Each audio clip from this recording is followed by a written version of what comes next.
आज के market expert भी जुड़ गए हैं एसबीआई कैप सिक्योरिटीज़ से सनी अग्रवाल। सनी, आफ्टरनून, स्वागत है आपका। तो बाजार की शुरुआत तो अच्छी थी, लेकिन उसके तुरंत बाद हमने देखा कि दबाव और अब दायरे में घूमता हुआ बाजार दिखाई दे रहा है।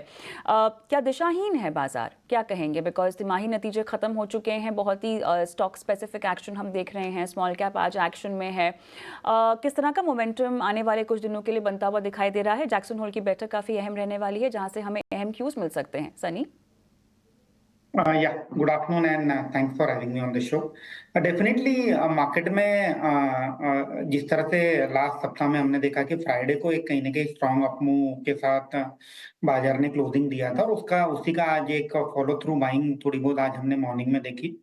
बट आपने बहुत सही कहा कि जो बेसिकली जो इवेंट्स है, बेसिकली जो अर्निंग सीजन है वो पूरा हो चुका है और कहीं ना कहीं सेक्टर रोटेशन और जो ग्लोबल क्यूज हैं on basis on that market is moving. Eight the same time अगर हमने देखा होगा कि जो कंपनी के नतीजे काफी अच्छे आए थे क्वार्टर वन में, जून क्वार्टर में, उन वही उनके जो मिड साइज और स्मॉल साइज कंपनी थे वहां एक मोमेंटम हम कंटिन्यू होते हुए देख रहे हैं।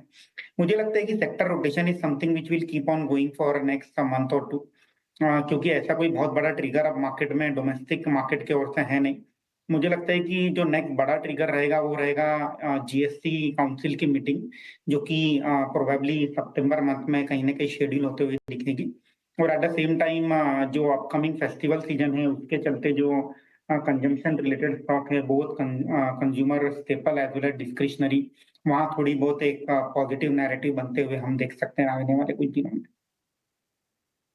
ऑलराइट, क्योंकि अब आपने सेक्टर रोटेशन का जिक्र किया है, तो वैसे में अब बताइएगा कहाँ कहाँ पर आपका ध्यान जा रहा है। आज ऑयल एंड गैस और मेटल्स अच्छा खासा परफॉर्म करते हुए दिखाई दे रहे हैं। रेलवे काउंटर्स भी है, हालांकि काफ़ी कुछ यहाँ पे न्यूज़ बेस्ड भी काउंटर्स पर रिएक्शन हो रहा है और मेरे ख्याल से कमोबेश यही चाल भी रहने वाली है जहाँ तक स्टॉक स्पेसिफिक एक्शन की बात है। लेकिन अब किन सेक्टर्स में आपको एक्शन घूमता हुआ दिखाई दे रहा है? आपके मुताबिक किन काउंटर्स पर दाव लगाया जा सकता है, सनी? मुझे लगता है कि to some extent consumption sector में जो कंज्यूमर स्टेपल कंपनीज हैं, कंपनीज लाइक आईटीसी और for that matter Tata consumer, ये कंपनीज है जहाँ प्रिडोमिनेटली रूरल फोकस बिजनेस है। और जिस तरह से मानसून पैन आउट हो रहा है, मुझे लगता है कि एक ऑप्टिमिस्टिक कमेंट्री भी आई थी एफएमसीजी कंपनीज की ओर से। एक लो बेस का भी एक बेनिफिट हम आते हुए देखेंगे, तो consumer staple is the one sector to be in. On discretionary side में होटल्स और ज्वेलरी के ऊपर मेरा ध्यान रखना चाहूंगा, फोकस करना चाहूंगा, क्योंकि दोनों ही सेक्टर में एक अच्छी खासी अर्निंग भी हमने क्वार्टर वन में आती हुई देखी थी। और एट द सेम टाइम जब फेस्टिवल सीजन किक ऑफ हो रहा है उसके चलते कहीं ना कहीं एक ऑप्टिमिज्म है कि डिमांड एनवायरनमेंट भी रोबस्ट रहेगा। तो companies like Indian hotel for that matter from hospitality sector, और ज्वेलरी से कंपनीज लाइक सेनको गोल्ड और for that matter Kalyan jeweller, या ऐसे कुछ प्लेयर्स डेफिनेटली रडार पर रहेंगे।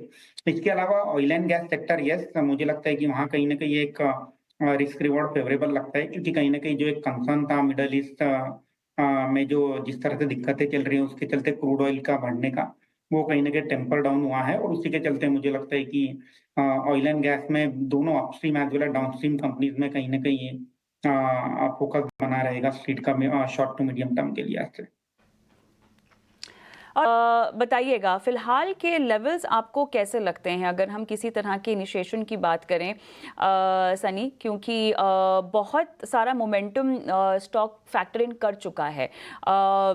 जो निवेशित हैं वो कितने तक के लिए निवेशित रहें, और करंट प्राइस आपको इनिशिएट करने के लिए फ्रेश बाइंग कैसा लगता है स्टॉक में?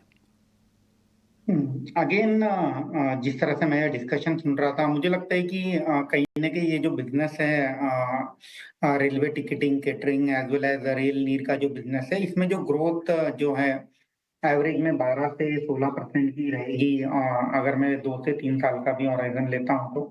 और अगर हम वैल्यूएशन की बात करें तो close to 65 times price to earning multiple पर ट्रेड हो रहा है स्टॉक। मुझे लगता है कि ये जो बिजनेस है इसका जो फेयर वैल्यू है तकरीबन 1050 रुपए के आसपास का है।